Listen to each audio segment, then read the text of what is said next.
This club is trying to become a European giant, and they're trying to do it very quickly. How would you describe the project here and how the people at the club convinced you to be part of it? They didn't have to convince me too much because, being part of a club that is looking to the future and looking to become a bigger success than they have been in the last few years, I wanted to be part of that, especially with Carlo as the manager and players like Zlatan and Lucas Moura and the other players that we've got throughout the team. To be asked to come and play here was obviously an honour and something that I was excited about. So they have big plans at the club, and rightly so.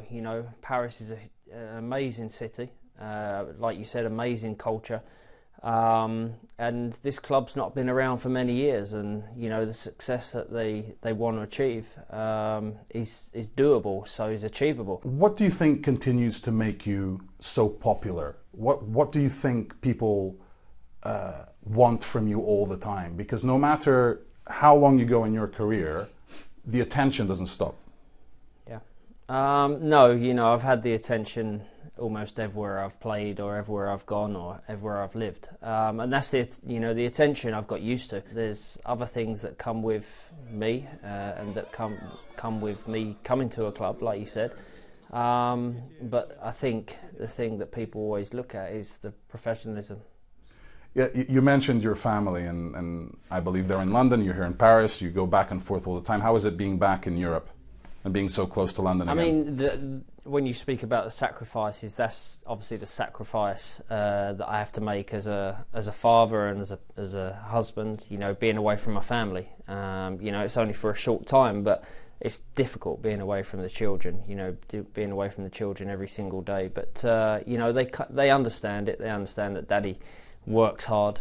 Has it been a challenge sometimes trying to explain to your kids how famous you are?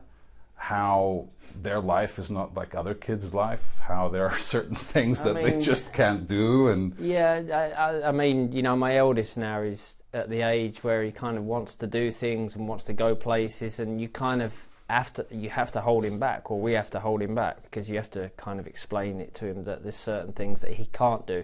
But to be honest, with our children, we let them do 99% of the things that they want to do because we want them to lead a normal life. What about your future with England? Could you ever see yourself put on the England shirt again? I know how passionate you are about it. One of the reasons why I've never retired from the England team is because if there's ever an opportunity to play for them again, then I'm available. If there is any chance of me playing for my country again, I would never turn that down. So. I'm like I said, I'm almost 38 years old, so the chances are very slight, but you never know.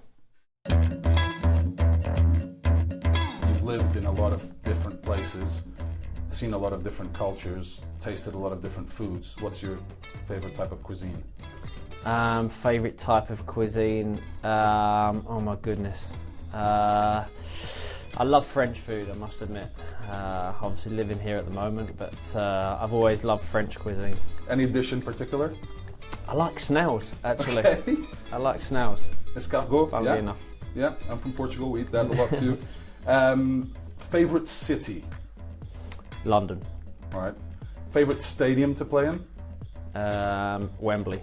The haircut you most regret? None. The mohawk, you really don't regret that? It was great at the time. You obviously didn't like it. Hey, I could never pull it off. I don't know. How many tattoos do you have?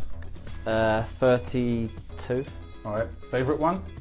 My children's names. Any tattoo you regret? None. None, really? They all have a meaning, so I think that's important about tattoos. As long as they have a meaning, you'll never regret them.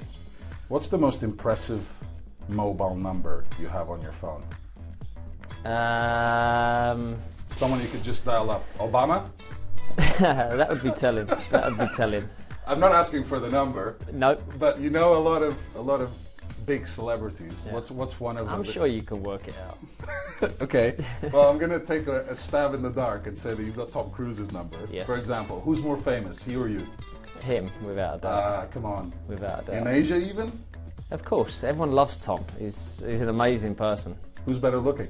Him, without a doubt. Come on. He is. Have you seen him in person? No, I haven't actually. Well, wait till you see him. Okay. I spoke with Roberto Carlos when he moved out to Russia, and we were talking about different guys in the dressing room. I asked, who's the vainest player you've ever shared the dressing room with? And he said, you. Is that what he said? Yeah, that's what he said. That's what he said. I do have the tape to prove it. Oh my goodness, Who's the I can't vainest? believe. Just the creams and look, I wear Yeah. facial cream. I wouldn't mind, he used to steal them all. Okay, I'll get that back to Okay. him. All right. Who's the vainest player you've ever shared the dressing room with? Roberto Carlos.